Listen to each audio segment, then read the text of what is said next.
Welcome everyone to Chat with Sandy and Karen. Today we have the esteemed guest, Luis Pertuz, and he is visiting from Colombia with us, and Sandy Banzel, and she is visiting with us, our co-host, owner, creator from Sweden. Yay! It's daylight. Hey, the sun is out. Lovely. Nice. So is it because it's winter that it's been very short days? Is that what you're meaning? Yeah, no, the days are starting to get longer now. Nice. This is how we can tell that Karen wasn't a geography teacher. Because winter's nights are shorter. The tilt. I love it. And it's so weird here we don't, our days don't vary that much, maybe like half an hour to either side during the year because we're in the tropics. And I love it when I go call people up at 5 o'clock in the afternoon, it's already nighttime. So yeah. Yeah. You like picking on people, don't you? I enjoy having banter. Yeah. It's not picking on people because I'm not being mean. We're trying to have fun. Banter. Well, you know where I learned about length of days is planting onions. Because you have two varieties of onions grown here in the U.S. You have long day onions and short day onions. Who knew?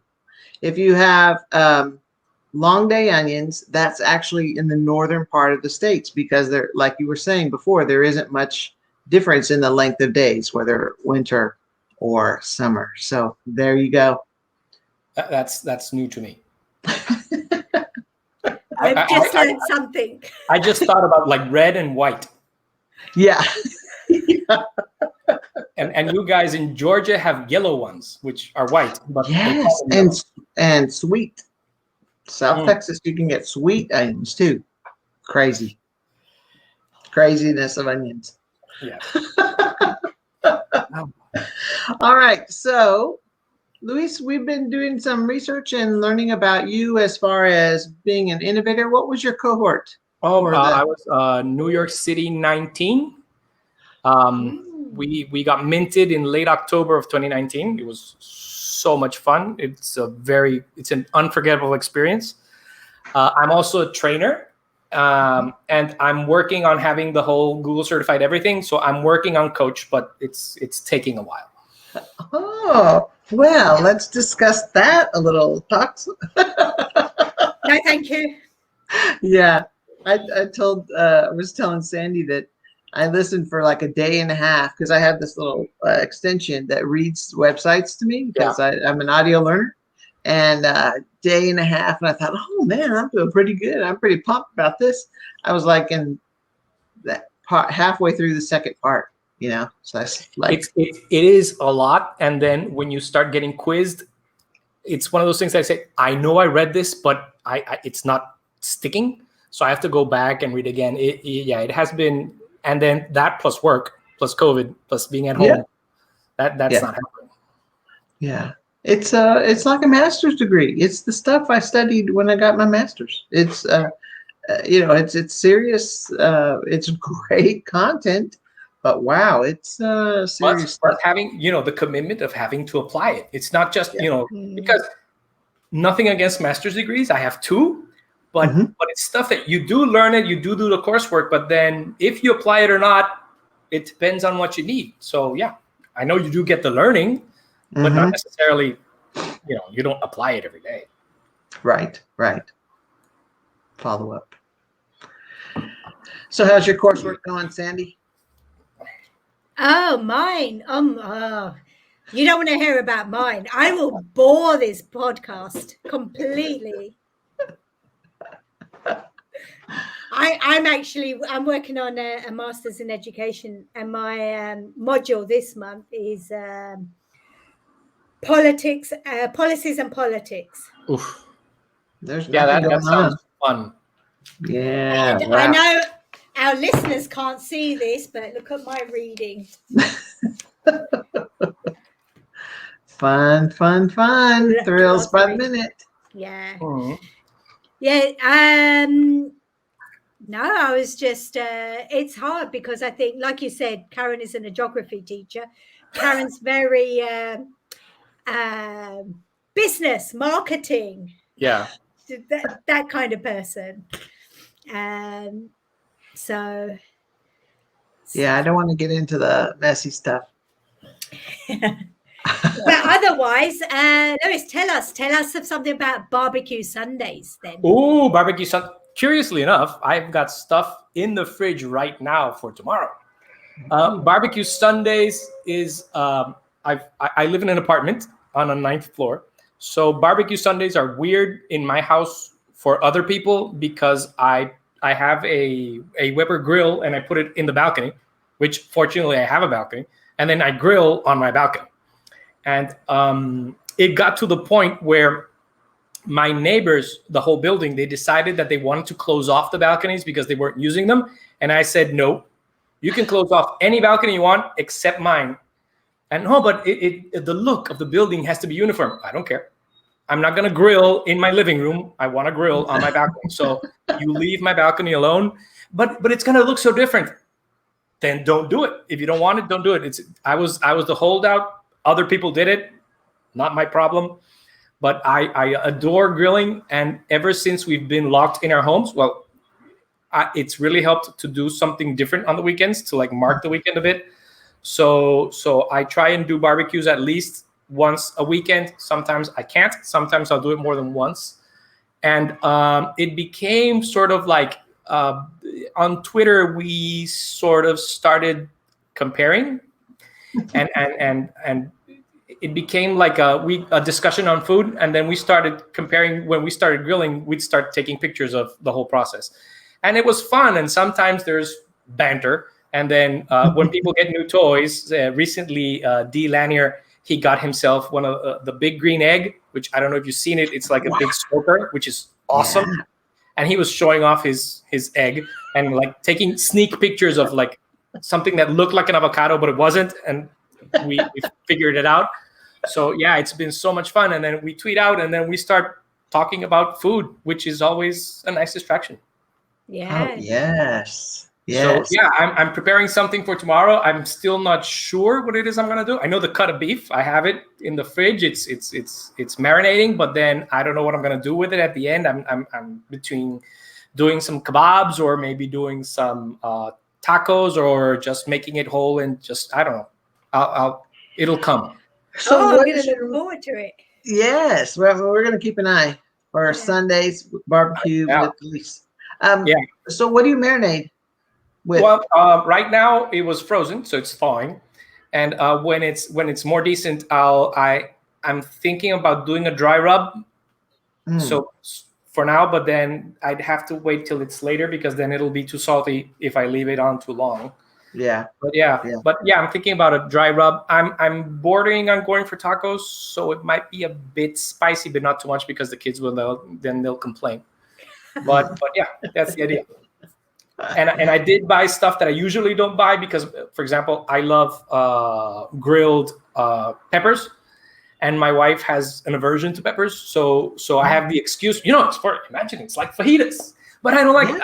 It gives it flavor. Yeah. It's not you. You don't have to eat it. Yeah. Yeah. So yeah.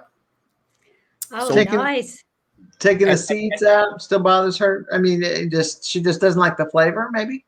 It's the heat. It's not the color. It's not, and we've had like when you do them confit, they are very good, but it takes a long time. But I don't know. It's one of those. I personally, for example, I hate. Hate is a strong word, but I don't like celery at all. So I'd rather not see it or have it or walk near it or anything. So yeah. Hate isn't the word for it. No, it's not hate. It's like I ignore it. It's cellulose, basically. Awesome. And then the grilling, the excuse, the making a mess, the lighting the grill, because of course it's charcoal. And here, getting briquettes they're very comfortable in the States to grill with, but they're more expensive than they're worth here. and I just go for lump charcoal with that here. It's really easy to get. And lump charcoal, for those of you who don't know, is they burn the wood with low oxygen, so it just converts itself to charcoal, but you can still relight it. It's really good, and it's nice and smoky, and it gives a lot of very good flavor to the food. Yeah, I don't like briquettes. They're too chemically. Yeah, and when you find out how they're made, it's weirder yet, because it's like, it's like all the leftovers of everything, and they just make it into something you can burn. Yeah. Yeah. Yeah, sawdust. Yeah. No thanks. But I did see somewhere that they made briquettes out of it was like coconut shells, which I thought was interesting. But yeah, they probably burn pretty well. Yeah, but they do have to like go through a process and make it into a sludge, and then press that sludge into little shapes or whatever. So it's weird. I wonder if you could take a coconut and chop it up and use it as a smoke source. If you could have a coconut flavor smoke if you're barbecuing.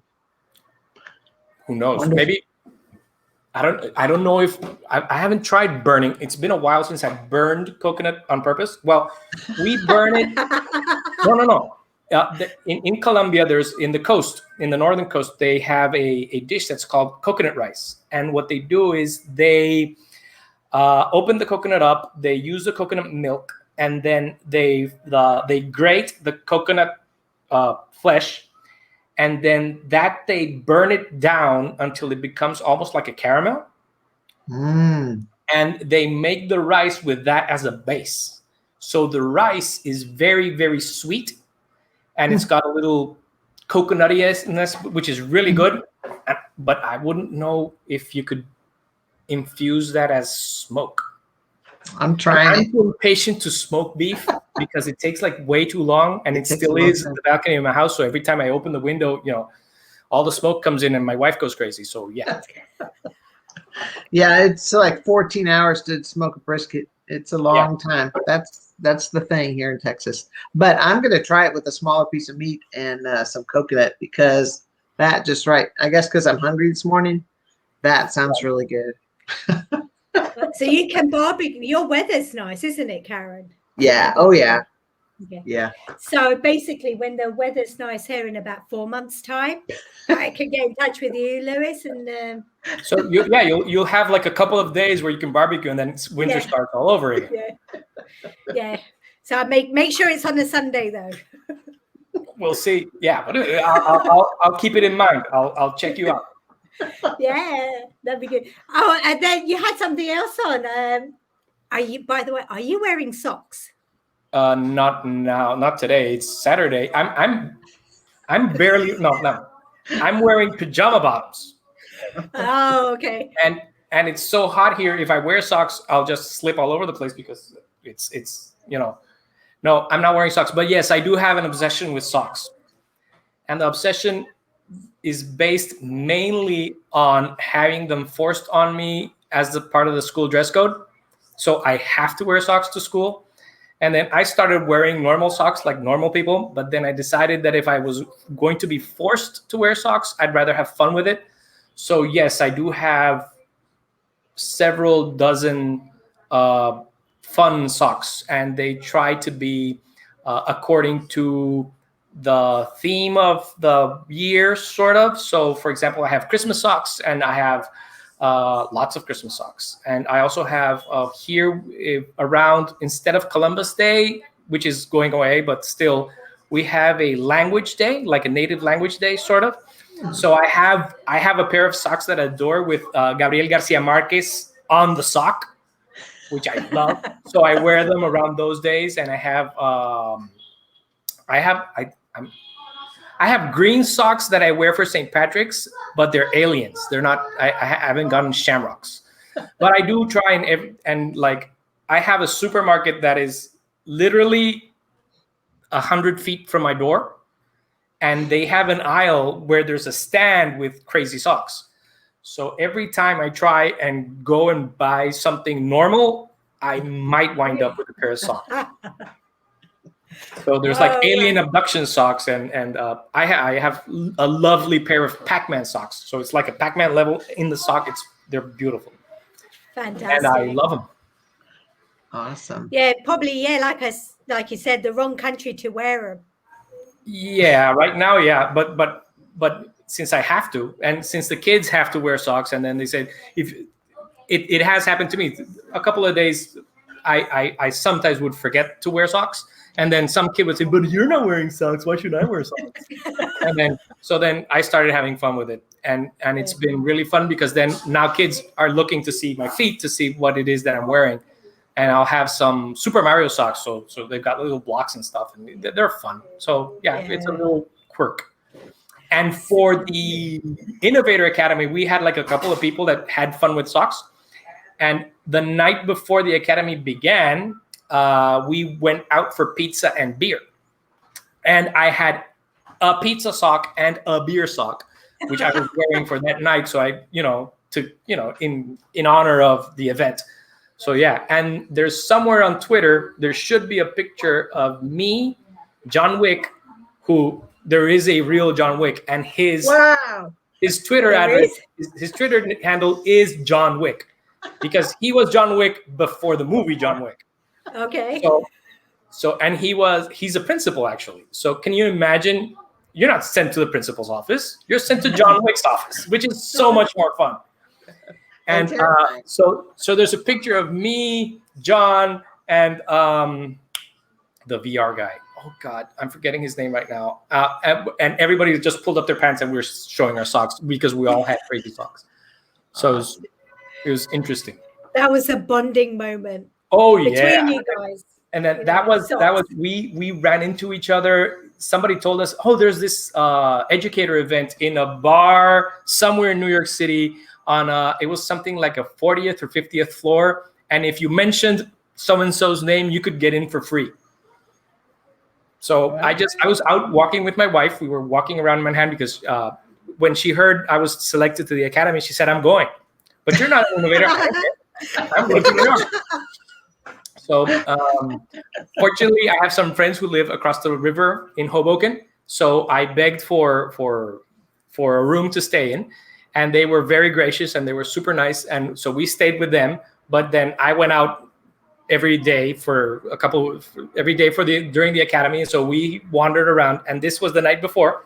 So I dragged my wife out. So we caught a show, and then we went to this, and it was so much fun. And then I said, look, what's the worst that can happen? We just don't get in. And then we got in, and there was this beautiful balcony on a 50th floor with a view out to the Empire State Building with a wonderful sunset and everything, and free booze, bad booze, but free booze.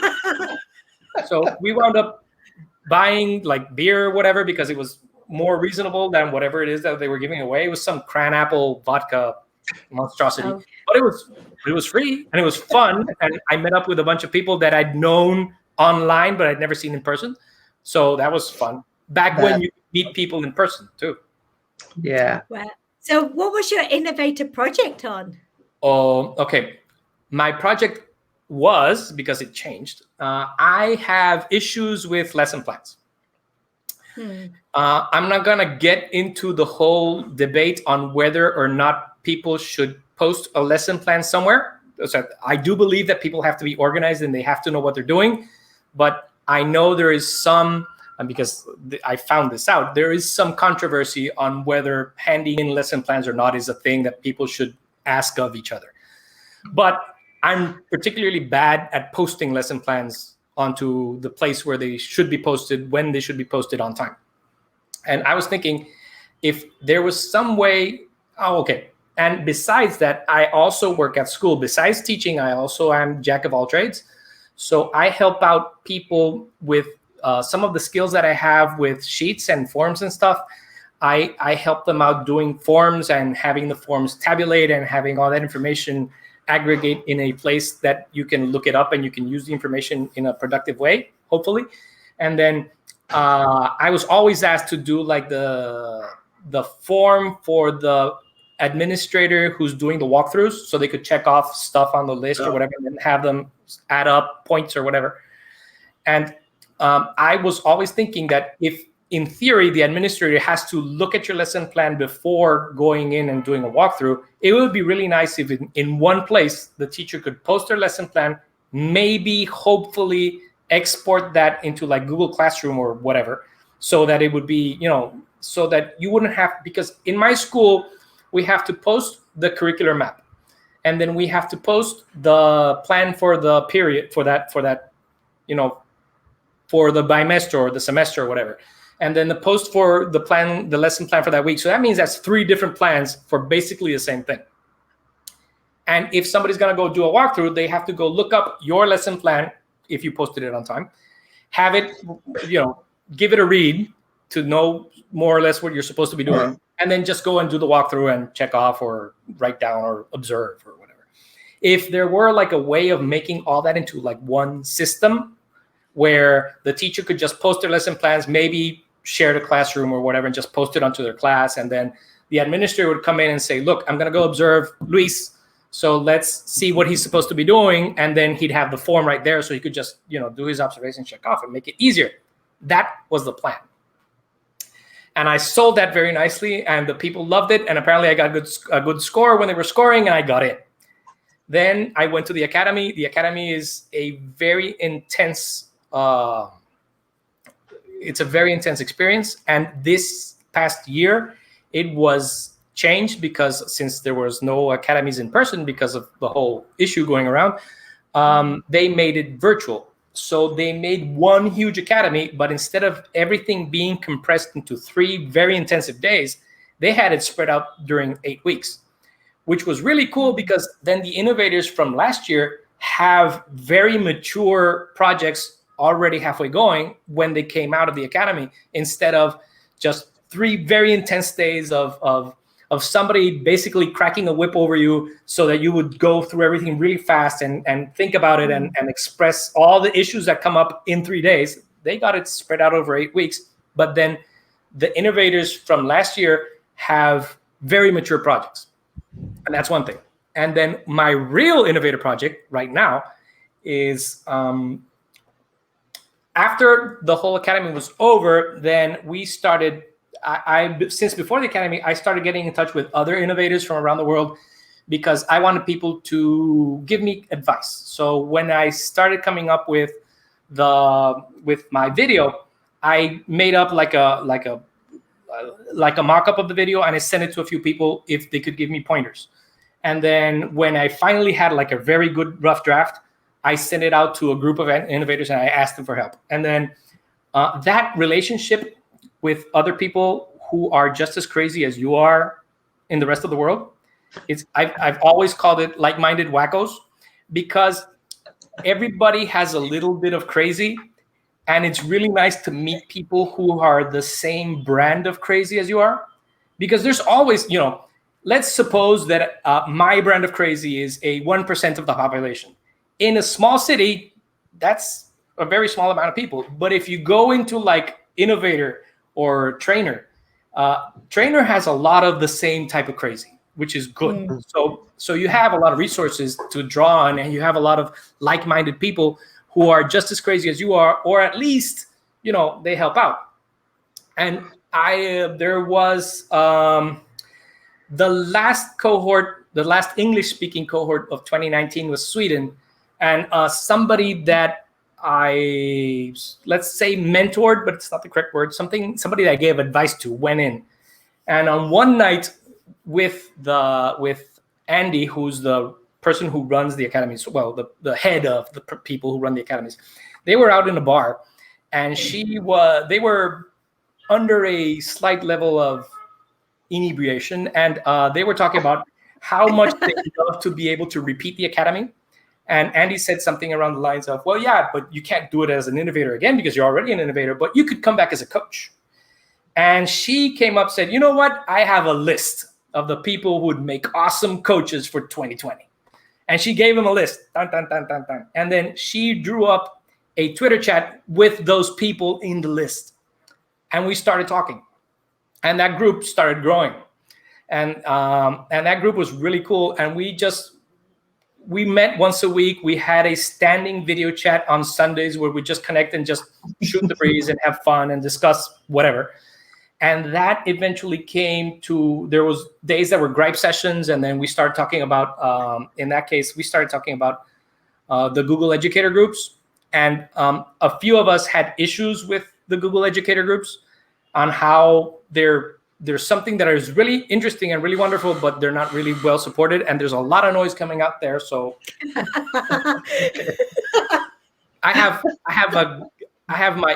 the guy who installs my ceiling fans. He's coming up. He is checking up on something that's making noise, so there might be noise. Still, okay. So we met up, and there was a group of us who were having issues with the Google Educator group as a whole with the program, and we wanted to see what we could do to make it better. So, so we got together and we started doing activities, and then we started talking about, what could we do to help others out in the Google Educator Group program. And we eventually reached out to Mei Ju, who's the person in Google in charge of trainers and Google Educator groups. Well, eventually. And then she gave us her blessing. And with that, we became GlobalGEG.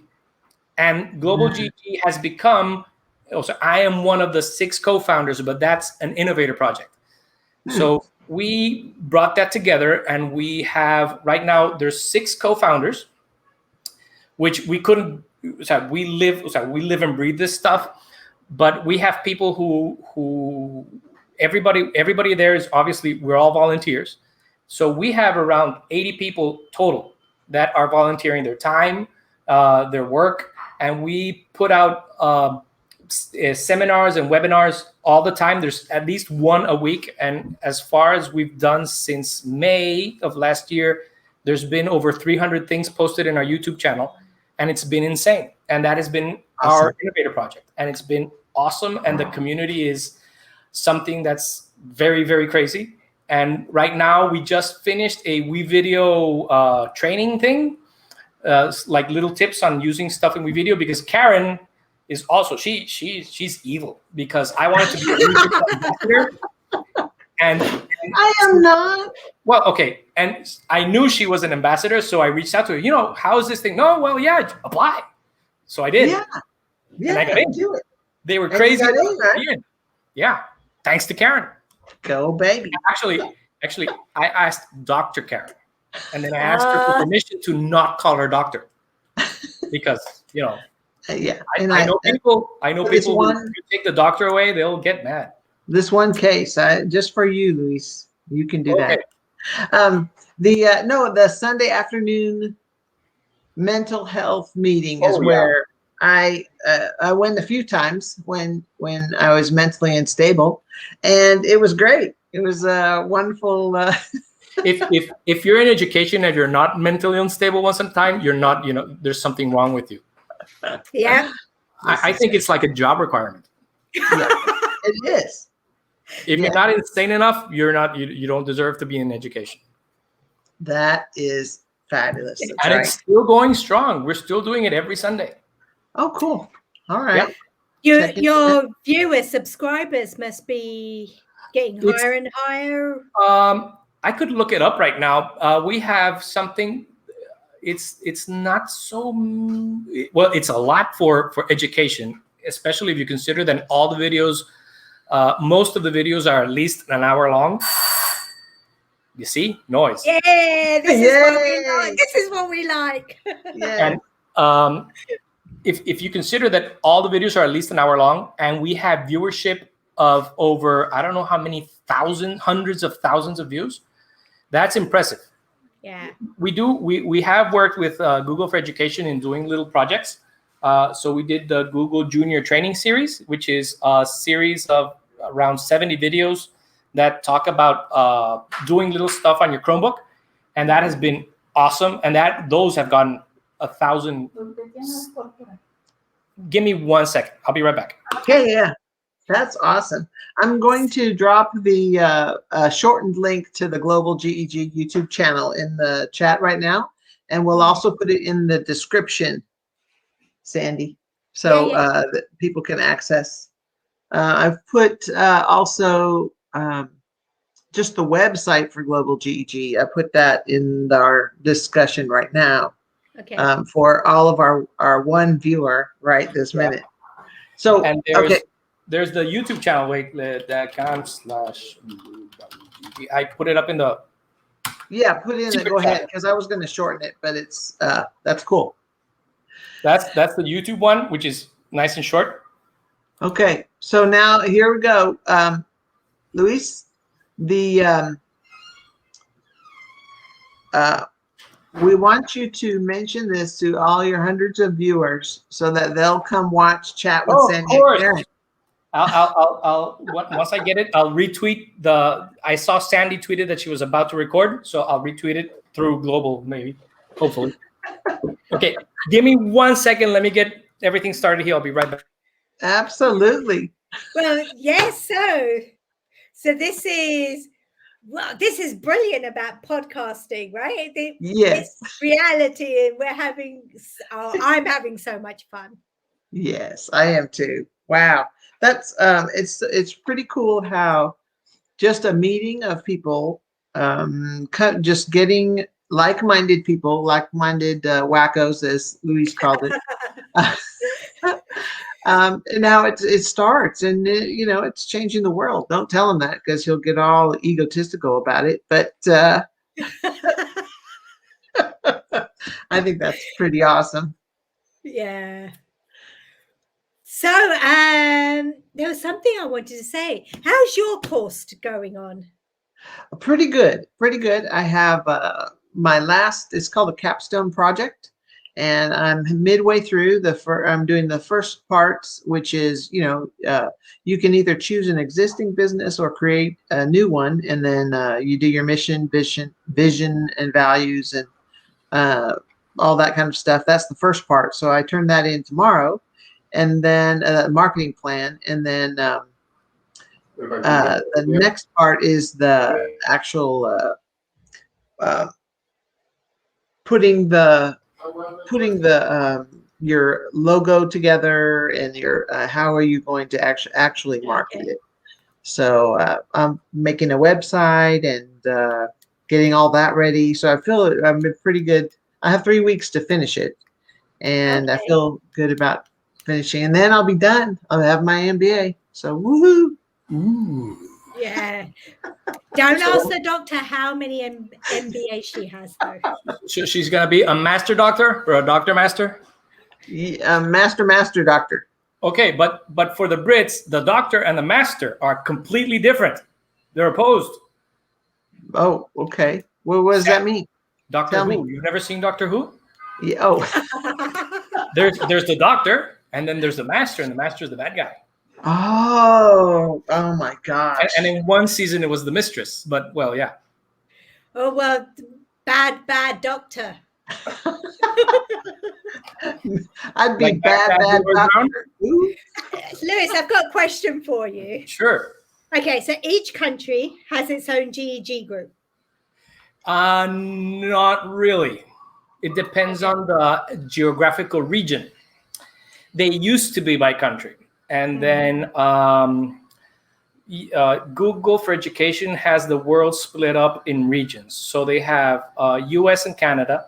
They have Latin America. They have what they call EMEA, which is Europe, Middle East, and Asia. And then they have, I think that's it. It's 3 regions. Yeah, it's 3 regions.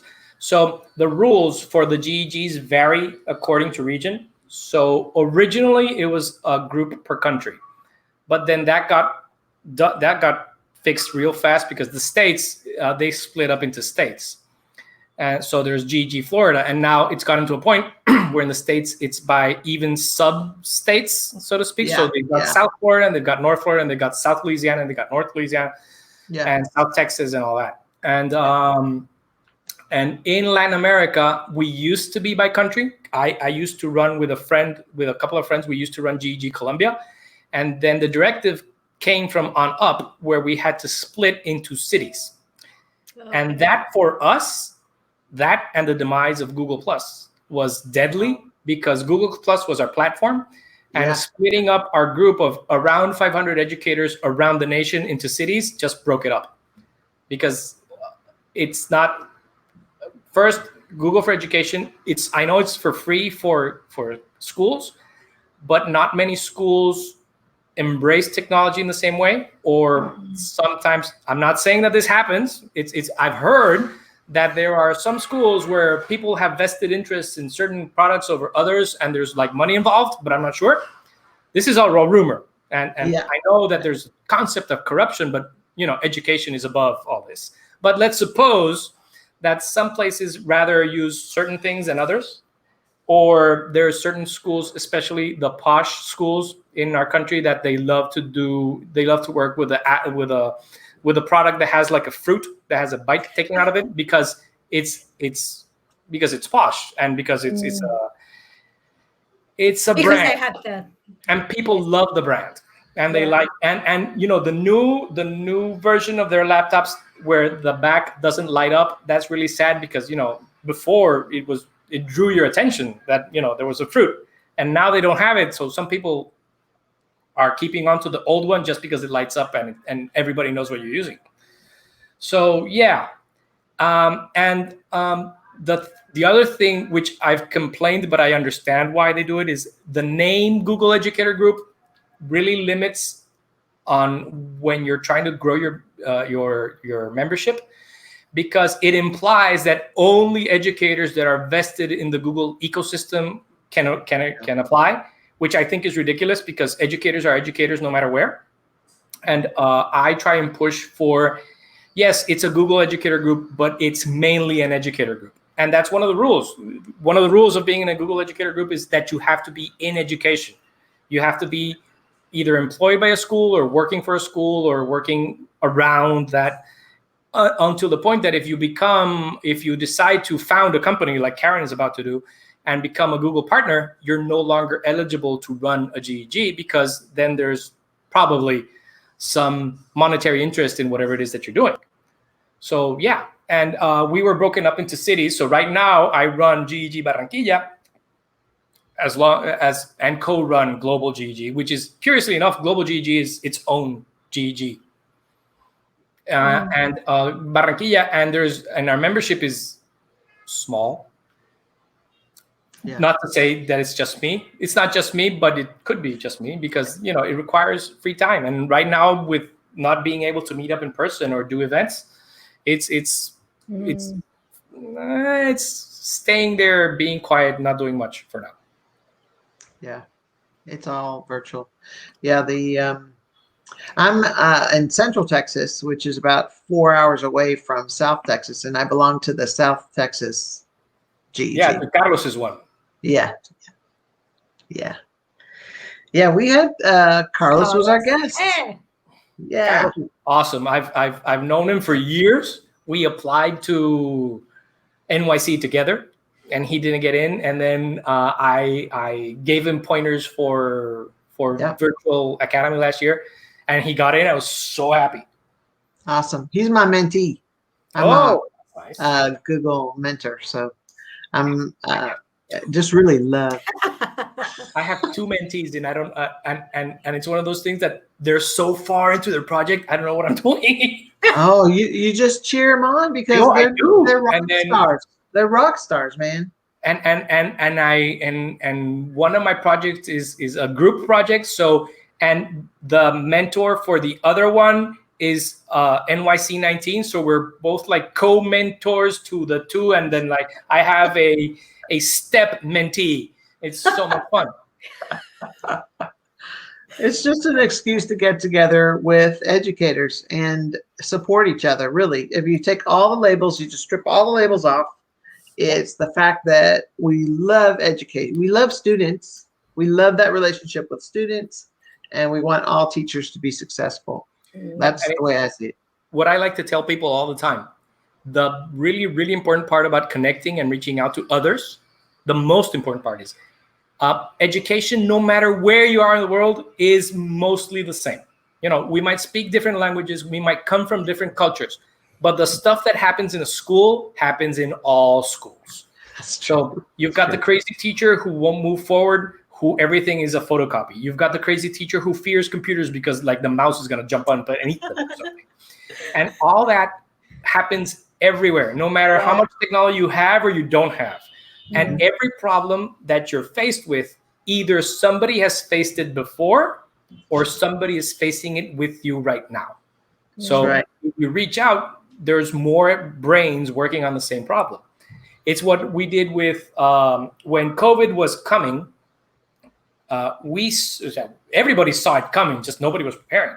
Right. And then Clay Smith, I don't know if you've heard of Clay. Clay is awesome. Yeah. Mhm. Clay is London 19, and he works for the state of New York. He works for the Department of Education, and he was starting to like help the state prepare for what was going to happen with COVID and going remote.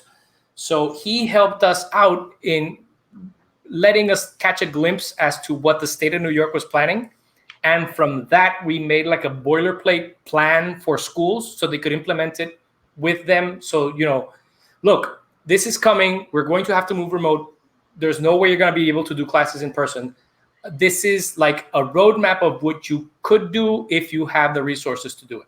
And that helped out a lot of people. So one day I walked into my principal's office and I said, look, this is coming. I know it seems far away, but we'd better be prepared. And she told me, okay, show me your plan on Friday. That Friday, I showed her and the board of trustees the plan. By next Friday, we were doing PD, and the Monday after, we were already remote. It was insane. Wow. Well, okay, we were pushing to remote, but nobody was going to class. Yeah. That was crazy. And then other people took those same plans, translated them, adapted them, or whatever.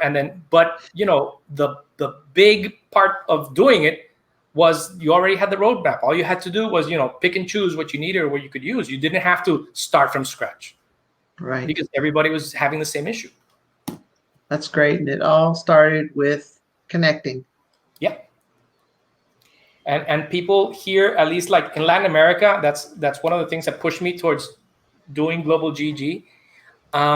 Schools see other schools as competition because most of the schools are private. Because public schools, going again to the whole idea, corruption is a thing that happens. And in Latin America, it happens a lot. And normally public schools are in theory very well funded, but who knows where that money goes. So I would never, ever, ever, ever, ever send my kid to a public school here because you never know. And it's like here, the public universities are very good, but it's one of those things that you sign up for a 5-year program, but you don't know if you're going to be out of the university in 10 years because there's so many strikes and so many stuff going on because of all the weird corruption issues. So here in Colombia, at least, most of the schools that really invest in education are private schools. So the idea of reaching out to other teachers in other schools is like Coca-Cola talking to Pepsi because they're competition. What if they steal our secrets? Which is ridiculous because it's all teaching. Yeah. And that's one of the things that I've been really trying really hard to get people to embrace the idea of, connecting because it really helps everybody out and especially the students. It's really ridiculous if I have to draw up something from scratch when somebody can just give me an idea which I can adapt to make my teaching and their learning process better. So yeah, it's weird. Yeah. Well, regardless, I think I want to go and teach in Colombia. I think the weather sold it. The weather sold it. barbecues. And in posh bilingual schools, foreigners get paid very well, especially but very well to live in Colombia, not very well to live in Sweden, because the euro is very expensive. But the idea is, I have colleagues that are American or Canadian or whatever. We have a lady from Wales. We have very varied people in our school, and it's an experience. It's a weird lifestyle because Colombia has certain things that are strange. But the import teachers, when their contract is up and they have to go home or they decide to go home, I've had really sad teachers who are girls normally saying, "Where am I going to get my nails done for $5?" That sort of thing. Or here having employing somebody to help you out at home is relatively cheap. compared to having a service or a maid in the States. Mm. Here, having somebody who'd come to your house once or twice a week or whatever, or even daily, or even having somebody who lives at home with you, it's not insanely expensive because things here are cheap and expensive at the same time. I don't know how to explain it. No, I understand because I was in Italy for 2 years. Oh, there you go. Yeah. So yeah, and then if you're into like fresh fruit and stuff, oh, Colombia's insane. It's really nice. Karen, that's where we need to go. We should do a special in Colombia. Hey, you're welcome here. I'd invite you over for carnivals, but there aren't going to be any this year. so yeah. That would be fabulous. I have really enjoyed this. Sandy, do you want to close us out? Okay. I don't want to, but we have to. Thank you, Lewis, for taking your time and enjoying both Karen and I on the show. We are very honored that you have shared your experience with us. However, what can you say? Can you tell us one thing you've learned from this show? I've learned that Karen is doing yet another postgraduate work. So it's not enough for her to be a doctor. She also has to be a master, doctor. Yeah. and then Sandy's so happy that it's finally sunlight, daylight when she's doing these. But yeah, it's been fun. It's been so much fun. Well, thank you to all our listeners. And if you enjoyed the show, leave us a comment. Also, don't forget to follow us on Twitter at ChatWSK1. You find us and subscribe to our channel on Spotify, Google, and Apple to hear more about what is going on in education on both sides of the pond. Yes, awesome. Thank you, Luis. We appreciate you. Thank you. Encouraged.